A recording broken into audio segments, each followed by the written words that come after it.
تو کوئی بستی ایسی کیوں نہ ہوتی کہ ایمان لاتی تو اس کا ایمان اسے نفع دیتا۔ ہاں، یونس کی قوم کہ جب ایمان لائی تو ہم نے دنیا کی زندگی میں ان سے ذلت کا عذاب دور کر دیا اور ایک مدت تک فائدہ دنیاوی سے ان کو بہرہ مند رکھا۔ اور اگر تمہارا پروردگار چاہتا تو جتنے لوگ زمین پر ہیں سب کے سب ایمان لے آتے۔ تو کیا تم لوگوں پر زبردستی کرنا چاہتے ہو کہ وہ مومن ہو جائیں؟ حالانکہ کسی شخص کو قدرت نہیں ہے کہ اللہ کے حکم کے بغیر ایمان لائے، اور جو لوگ بے عقل ہیں ان پر وہ کفر و ذلت کی نجاست ڈالتا ہے۔ ان کفار سے کہو کہ دیکھو تو آسمانوں اور زمین میں کیا کچھ ہے، مگر جو لوگ ایمان نہیں رکھتے ان کے نشانیاں اور ڈراوے کچھ کام نہیں آتے۔ سو جیسے برے دن ان سے پہلے لوگوں پر گزر چکے ہیں اسی طرح کے دنوں کے یہ منتظر ہیں۔ کہہ دو کہ تم بھی انتظار کرو، میں بھی تمہارے ساتھ انتظار کرتا ہوں، اور ہم اپنے پیغمبروں کو اور مومنوں کو نجات دیتے رہے ہیں۔ اسی طرح ہمارا ذمہ ہے کہ مسلمانوں کو نجات دیں۔ اے پیغمبر صلی اللہ علیہ وسلم، کہہ دو کہ لوگو، اگر تم کو میرے دین میں کسی طرح کا شک ہو تو سن رکھو کہ جن لوگوں کی تم اللہ کے سوا عبادت کرتے ہو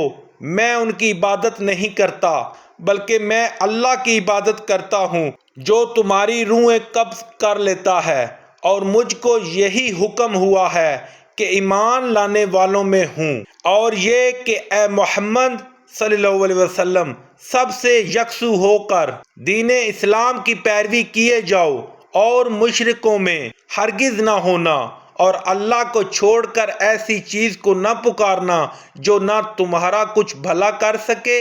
اور نہ کچھ بگاڑ سکے۔ اگر ایسا کرو گے تو ظالموں میں ہو جاؤ گے، اور اگر اللہ تم کو کوئی تکلیف پہنچائے تو اس کے سوا اس کا کوئی دور کرنے والا نہیں، اور اگر تم سے بھلائی کرنی چاہے تو اس کے فضل کو کوئی روکنے والا نہیں۔ وہ اپنے بندوں میں سے جسے چاہتا ہے فائدہ پہنچاتا ہے، اور وہ بخشنے والا مہربان ہے۔ کہہ دو کہ لوگو، تمہارے پروردگار کے ہاں سے تمہارے پاس حق آ چکا ہے، تو جو کوئی ہدایت حاصل کرتا ہے تو ہدایت سے اپنے ہی حق میں بھلائی کرتا ہے، اور جو گمراہی اختیار کرتا ہے تو گمراہی سے اپنا ہی نقصان کرتا ہے، اور میں تمہارا وکیل نہیں ہوں۔ اور اے پیغمبر